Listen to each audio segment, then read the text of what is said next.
Alright guys, so today I want to go ahead and take a look at the Cincinnati Bengals roster and where they're sitting right now heading into free agency. So obviously free agency is on the 15th and they have not re-signed pretty much anyone except for the long snapper, because at this moment in time they're kind of working still on Joe Burrow's contract. So they're going to work with a lot of these players in free agency, which is always scary to do.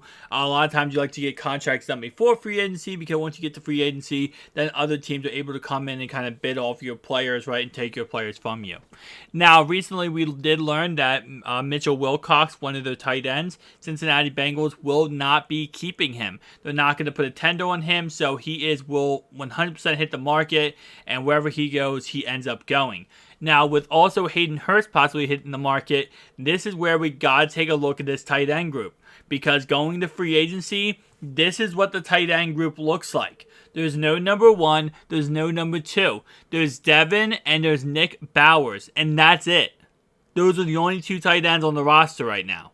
So, I know a lot of people are like, oh, why are you going to target tight end early? Why are you so focused on tight end in your videos when you talk about mock draft or free agency?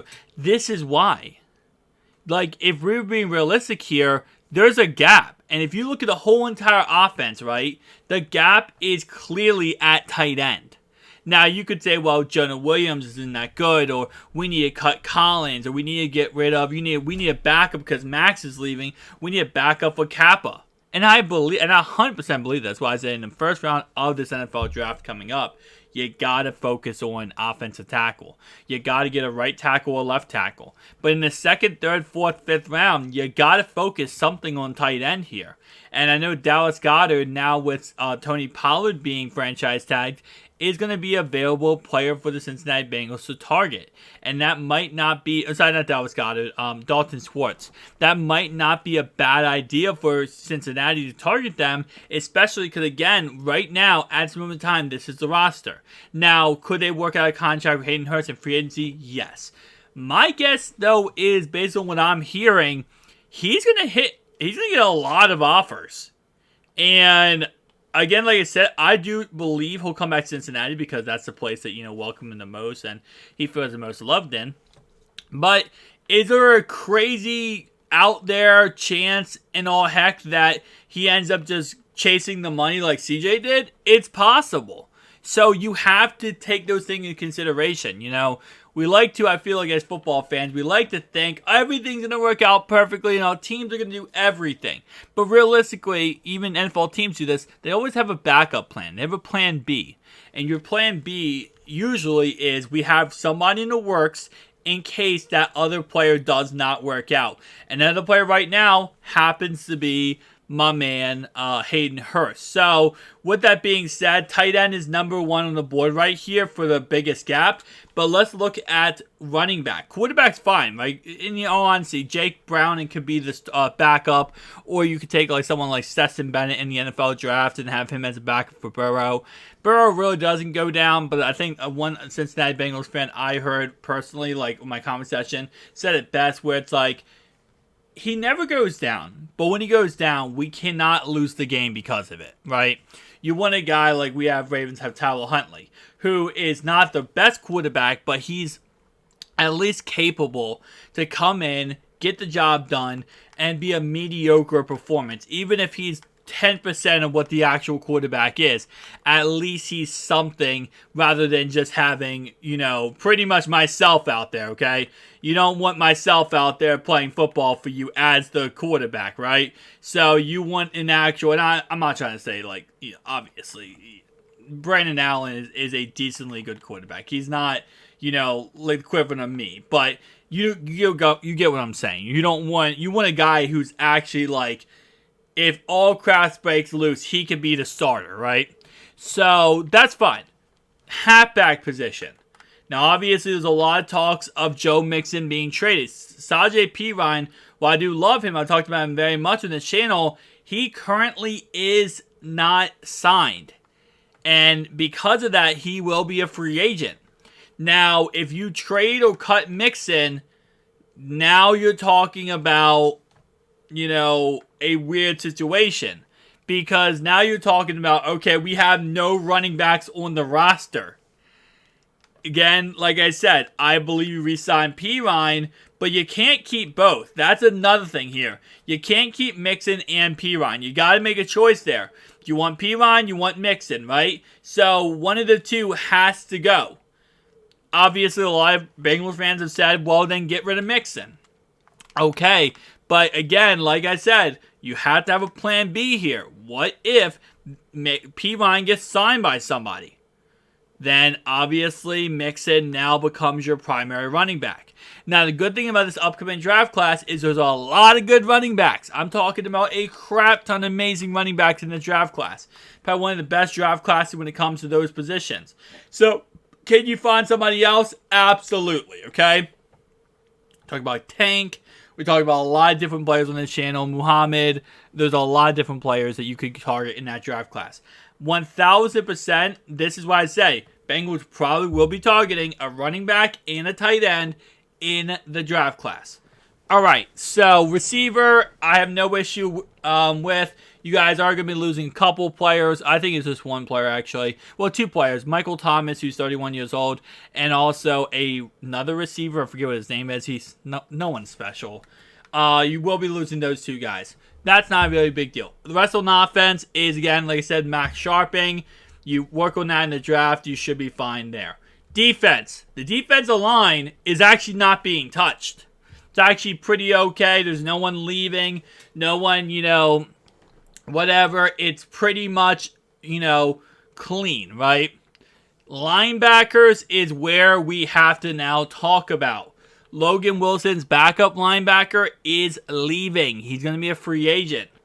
Middle linebacker, Jermaine Pratt, he was the only player on the roster at middle linebacker. He could possibly be leaving. So that's another vacancy now where we see there's no one in that situation at all.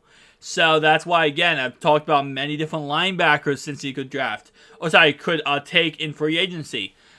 In the draft, there are some good linebackers. It's not as deep as other positions are. So there's not too many players that I look at in linebacker position and go, oh, I like this guy, this guy, this guy, this guy.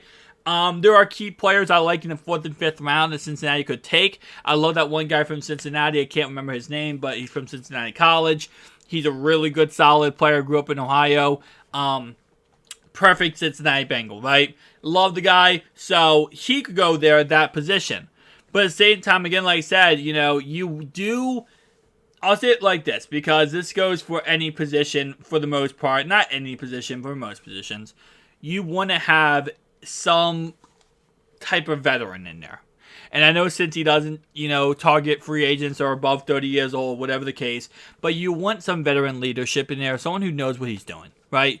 And you can't just go, and this is why I said, yes, you could draft a linebacker, but usually your linebacker, for the most part, is your single caller, right? And you got to think, I think last season it was Jermaine Pratt. No, Logan Wilson, I think it is. And I think it's still going to be Logan Wilson, which isn't going to be too difficult if you do lose, Jermaine Pratt.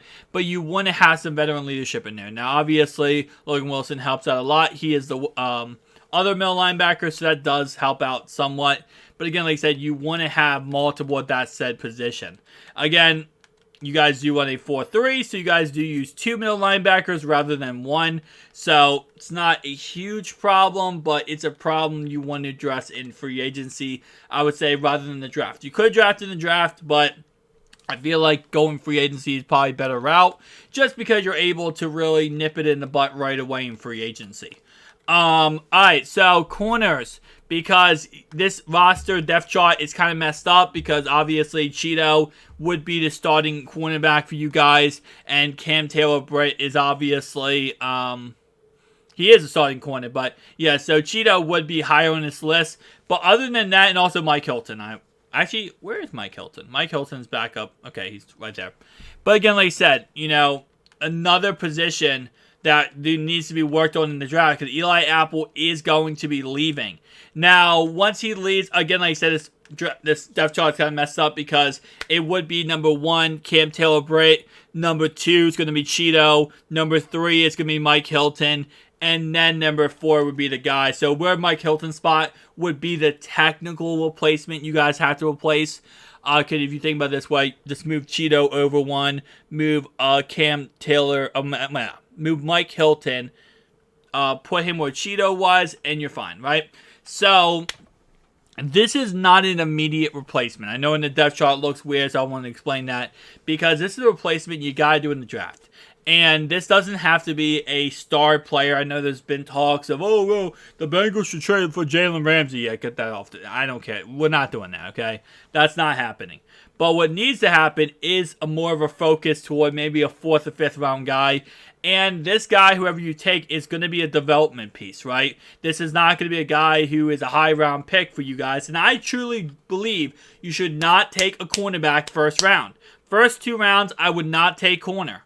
There's a lot of good corners in this draft. You could take one later, develop them around Lou's system, really get them locked into Lou's system, and you can figure that out later. I would not take them early. I think there's a lot of other positions you want to take early, and cornerback is not one of them. There are good corners, don't get me wrong, but I don't think you should take one that early. Looked at a guy in the second round yesterday who really is a good second round pick, but if you look at if you look how he plays on his weaknesses, a lot of it is he's not really that great. He's just a really, his size helps out a lot. Which, again, like I said, that's okay. But if you're putting a second round pick on that, that's a problem. I can get a freaking 6'7" guy in the draft not 6'7", obviously. 6'3" guy in the draft in the 5th round. Why would I spend all that draft capital when I could have an offensive tackle, a guard, a tight end in that second round, right? So, again, like I said, this is why there are some good guys in this draft, but you might want to wait a little bit later to take them. Free and strong safety. Jesse Bates is gone. We already know that, right? Von Bell, there are rumors that he will come back. I believe he'll come back, but again, like I said, nothing is confirmed. Nothing is in the, works at this moment in time based on what I understand. They're probably talking to him, but he's going to become a free agent. So, that's another player where if you can't bring him back, Dax Hill becomes the auto replacement for Von Bell. And I have no problem with that. I think Dax Hill is a very solid player. I think he has a lot of potential when he has a lot of upside. But at the same time, though, he was a first-round draft pick, so you got to take that into consideration. You want to get your value back on the player. But you really do want to bring in some type of veteran. A veteran leadership here, a veteran player to kind of keep that secondary locked in. And then, again, in the draft, this week you get a 4th or 5th round pick. You go ahead and draft a 4th or 5th round safety. You have him as the backup that, if you are going to lose Von Bell, you have a veteran, you have Von Bell, and then you have a safety. Oh, sorry, yeah. You have a veteran, you have Dax Hill, and then you would have what would be a rookie, right? A 5th round, 6th round pick, whatever the case. So, again, like I said before, it's one of those things where this draft class is not crazy with safeties. There are some good safeties in them, but they're going to go early, they're going to go fast, and it's one of those things where if you're not going to address it in free agency, I don't know how much you're going to be able to address safety with this situation. So hopefully they do bring back Von Bell, and hopefully that ends up becoming the solution for that problem, right? But if they don't, then again, like I said, you're going to have to go into the next season and really hope that free agency is your best friend. And I know a lot of people are going to say, well, no, we don't go after older players. But at the end of the day, I will say that going after an old veteran safety might be your best bet at this moment in time. I know you don't want to. I know you might say, well, we don't need to. You can't re-sign Von Bell. Jesse Bates is going. You're probably going to go toward a veteran guy in some capacity.